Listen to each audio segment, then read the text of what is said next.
warahmatullahi wabarakatuh. Waalaikumsalam warahmatullahi wabarakatuh. Selamat siang kepada Bapak Guru, para fasilitator, moderator, serta seluruh peserta pelatihan pembelajaran mendalam batch 2 yang saya hormati. Pada siang hari ini kita akan memasuki sesi 3, yaitu pada acara gelar bicara berbagi praktik baik dengan tema pembelajaran dalam tumbuh dari kebersamaan yang saling menguatkan. Perkenalkan, saya Osudha dari kelas SMA. Perkenalkan, saya Martor Silitonga dari PF Pendidikan Non Formal. Sebelum itu saya ada pantun terlebih dahulu. Catatnya jangan lupa ya. Iya, jangan lupa ya.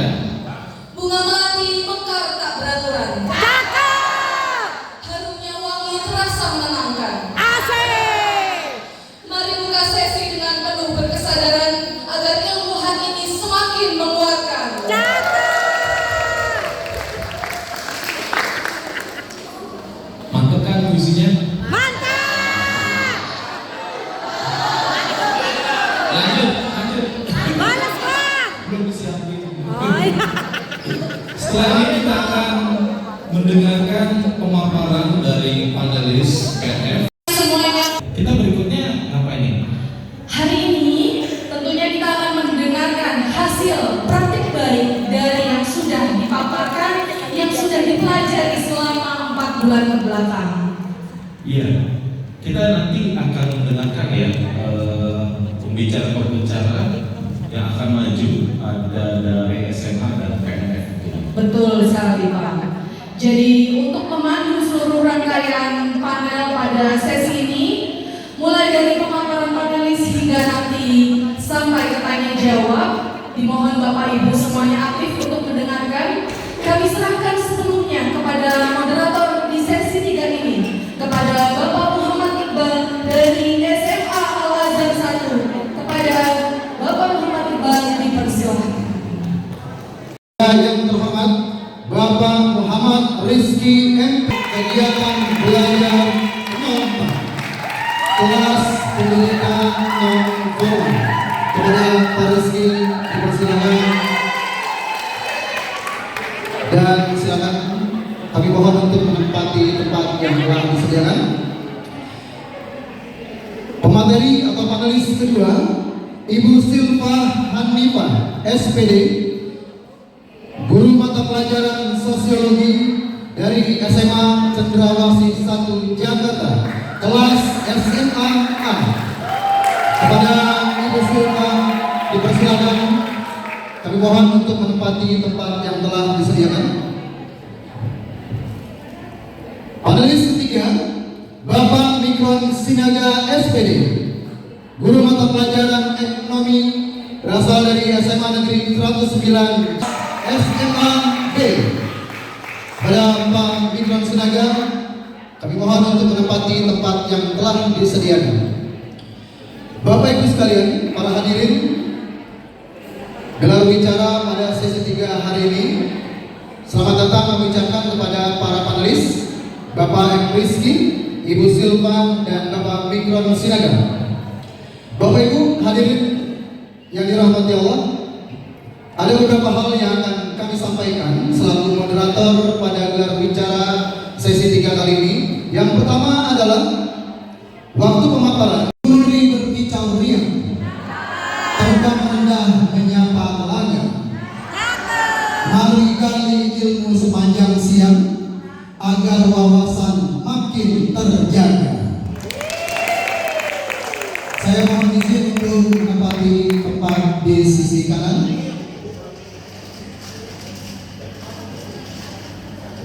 Dan untuk kesempatan pertama akan kita berikan kepada Bapak Muhammad Rizky MPD dari Sanggar Kegiatan Belajar 04 kelas PNF. Kepada Bapak M. Rizky dipersilakan. PNF JBJ U. Sehat dan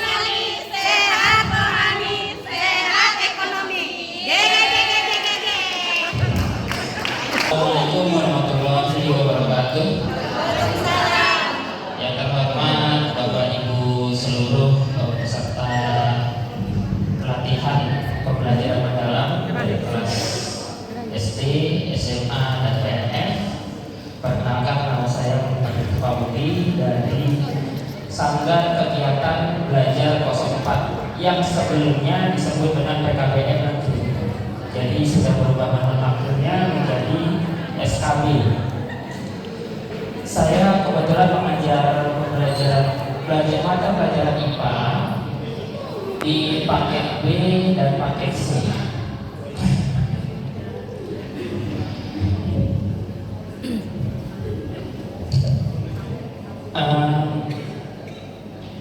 Baik, untuk latar belakang di Sanggar Kegiatan Belajar 04 ini posisinya itu ada di utara, Ancol, pesisir.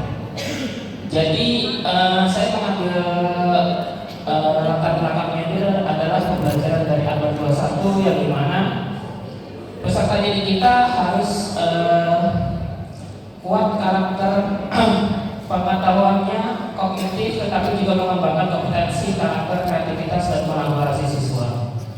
Dan komitmen dari SKB 04 adalah mengimplementasikan pembelajaran mendalam sebagai bagian dari upaya mewujudkan peserta didik yang memiliki kompetensi utuh, baik dari segi kognitif, kreatif, dan yang lain-lainnya.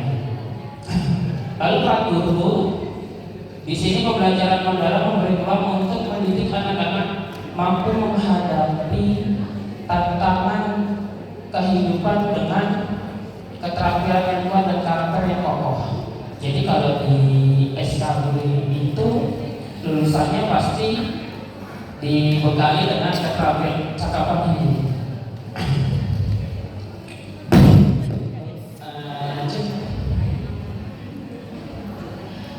Nah, situasi di sekolah kami yaitu peserta didiknya heterogen. Heterogen itu rata-rata di sekolah paket atau SKB itu pasti anak-anak jalanan, anak-anak yang termarginalkan, yang di formal bermasalah, pasti dikirimnya ke sekolah paket. Ya. Lalu peserta didik terdiri dari anak usia sekolah dan anak usia dewasa, di mana mereka bermasalah baik dari segi ekonomi, baik dari segi pendidikannya yang belum tuntas, itu entah dari latar belakang masalah keluarga dan lain-lainnya. Lalu ada juga peserta didik usia sekolah yang tidak dapat mengikuti gaya belajar di sekolah formal, gitu. Karena di SKB memang kita memiliki metode pembelajaran yang fleksibel. Lalu terbatasnya sarana dan prasarana untuk pembelajaran IPA. Ini adalah situasi di sekolah kami. Nah, tantangannya karena memang mayoritas di sekolah kami itu bisa dikatakan anak bermasalah, ya. Jadi peserta didik pasif dan cenderung tidak mau sekolah. Jadi kita rayu dulu nih anak buat sekolah, gitu. Agar apa? Muncul minat belajarnya. Minat belajar yang masih sangat rendah dan terkesan belajar karena terpaksa. Karena rata-rata anak-anak yang putus sekolah ini lebih mementingkan perutnya daripada belajarnya. Lalu selanjutnya dari sarana dan prasarana, tantangan di tempat kami memang gedungnya hanya selorong gedung ini, disekat 2 tempat, ya. Tapi kita dibagi menjadi 4 sesi, gitu. Ada pagi, siang, sore, lalu malam. Waktu pembelajaran seringkali harus menyesuaikan keadaan peserta didik. Walaupun menyesuaikan dengan keadaan peserta didik, tapi tetap kita ada yang namanya kontrak belajar. Jadi mereka berkomitmen dan akan mendapatkan konsekuensi jika kontrak belajarnya tidak terpenuhi. Nah, aksi yang kita lakukan adalah yang pertama, tindakan yang dilakukan guru adalah melakukan identifikasi awal terhadap karakteristik peserta didik secara menyeluruh. Tujuan utamanya adalah untuk mengetahui latar belakang, motivasi dan gaya belajar peserta didiknya. Jika dia ini pengalaman kami, jadi ketika memang dia misalkan dikeluarkan dari sekolah formal lalu sekolah paket, berarti ada basicnya. Dia sudah ada basic keilmuan, entah dari paket SD-nya atau SMP-nya. Ada juga di kami yang dia belum pernah belajar sama sekali nih, belum pernah sekolah, bukan belajar, belum pernah sekolah sama sekali, baru mulai belajar di tempat kami. Nah, tujuan kedua adalah untuk kita selaku guru dapat menentukan model pembelajaran yang tepat untuk peserta didik. Jadi kita asesmen di awal dulu, peserta didik kita ini seperti apa sih gitu kan? Kita diagnosa dulu, diagnostik ya. Nah, ini kalau bisa dilihat fotonya memang tempat belajarnya seperti inilah SKB ya. Jadi sebenarnya ini kelas jauh, tempatnya itu di, kalau Bapak Ibu tahu JIS semuanya ya? Ya. Tahu Kampung Bayam, kawasan umum pinggiran JIS.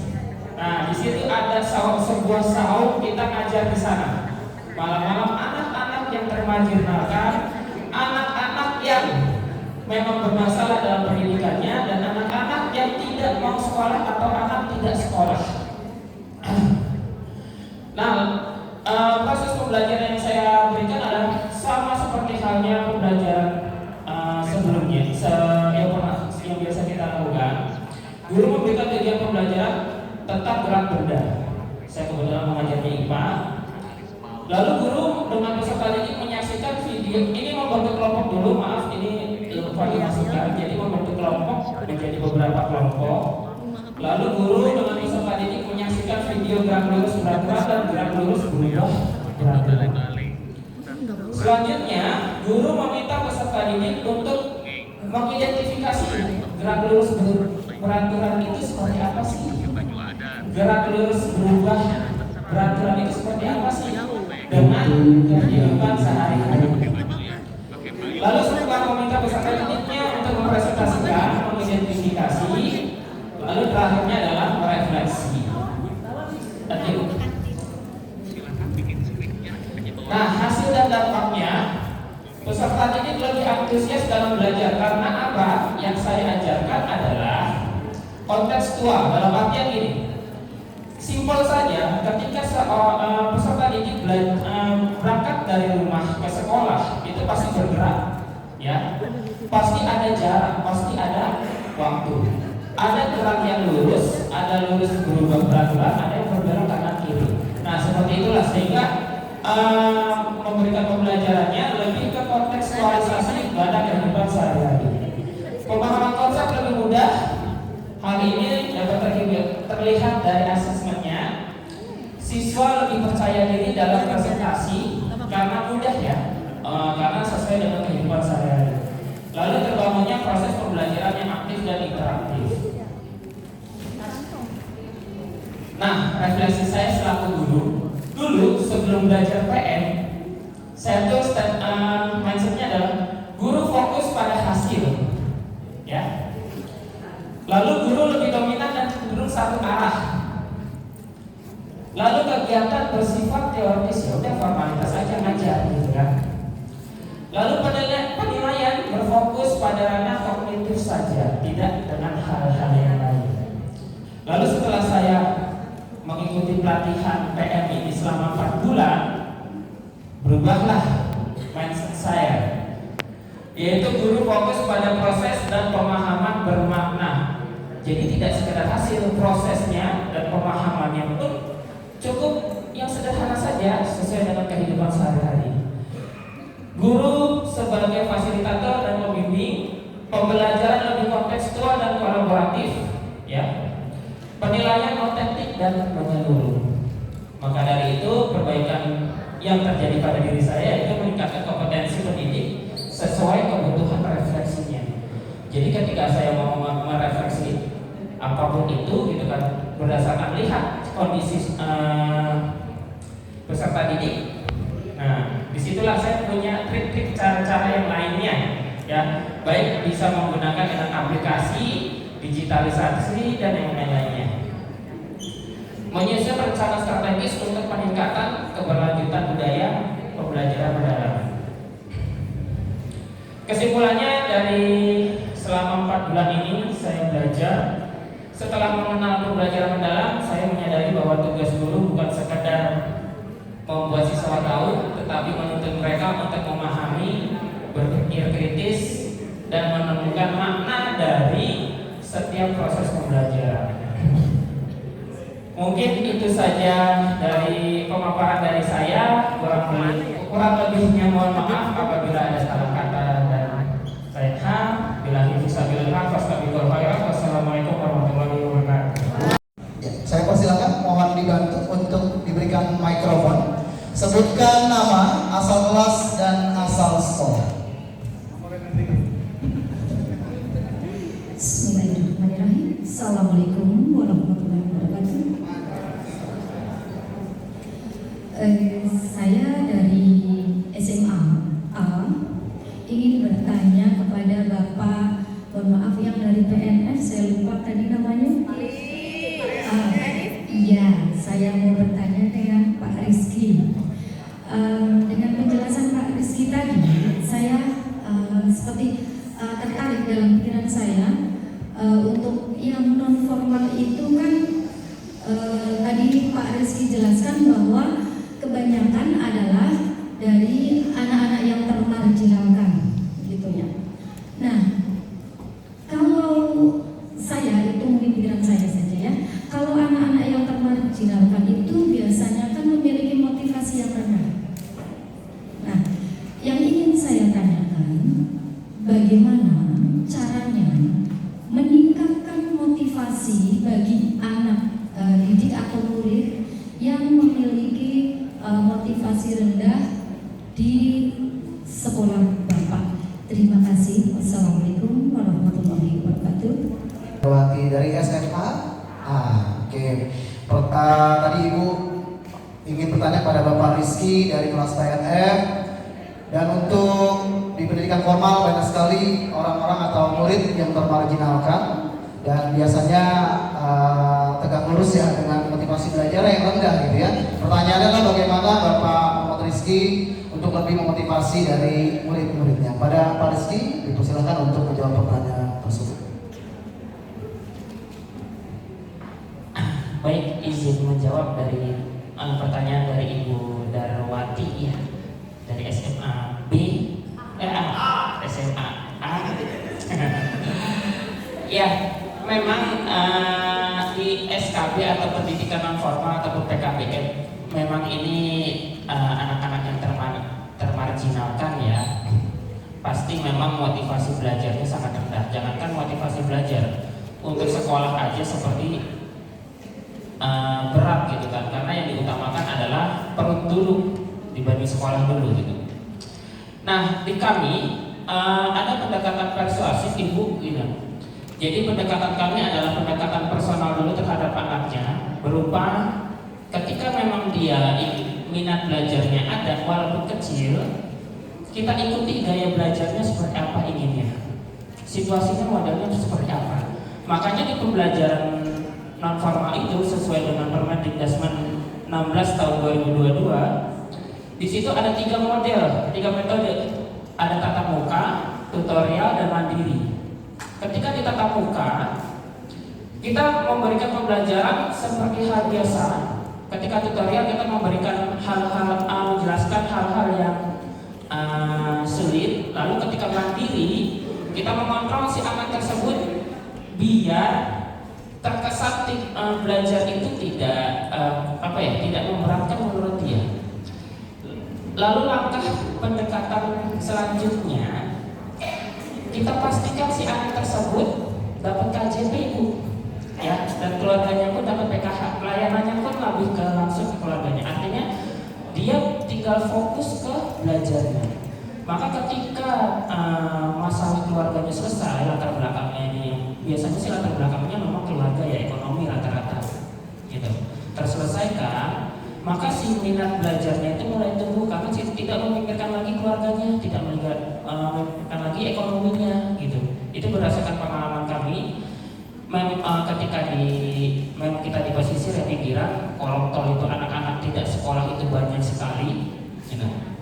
Jadi dengan ada juga kita dengan beberapa seperti tadi yang dipaparkan panelis yang lain, aplikasi-aplikasi yang menarik gitu kan. Kita fasilitasi sehingga belajarnya itu menyenangkan gitu.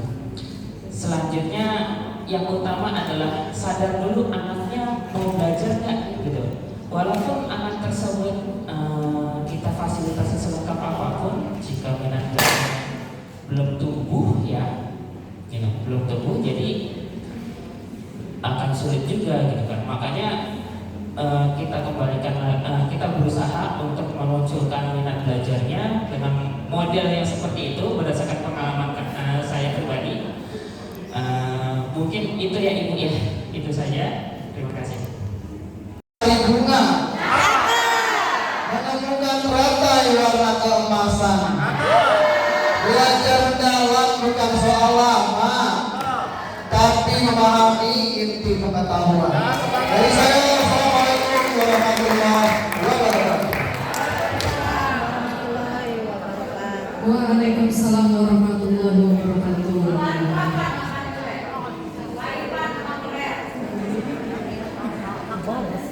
Ya, terima kasih Pak Iqbal sudah memimpin diskusi kita di acara bersama panelis. Berikutnya sebelum kita tutup, ada beberapa info yang akan kami infokan kepada Bapak Ibu semua. Ya betul. Tadi kami diinformasikan oleh Ibu Panitia bahwa diberitahukan kepada Bapak Ibu sekalian, besok siang kita jam 1 akan ada penutupan di ruangan ini lagi. Jadi tetap seperti biasa datang pagi untuk melaksanakan mengerjakan tugas RTL. Kemudian nanti setelah zuhur Bapak Ibu tidak pulang dulu, karena setelah zuhur kita akan ada kegiatan penutupan di ruangan ini lagi. Iya, berarti nanti esok jam 1 ya Bapak Ibu, harap segera datang ke ruangan ini ya, agar kita segera mengikuti penutupan untuk minggu 2 ini. Iya, baik. Saya juga berterima kasih hari ini kepada para peserta dan tentunya juga kepada seluruh Bapak Ibu yang tadi berpartisipasi dalam sesi tanya jawab. Ya, kami selaku MC pada sesi 3 ini mengucapkan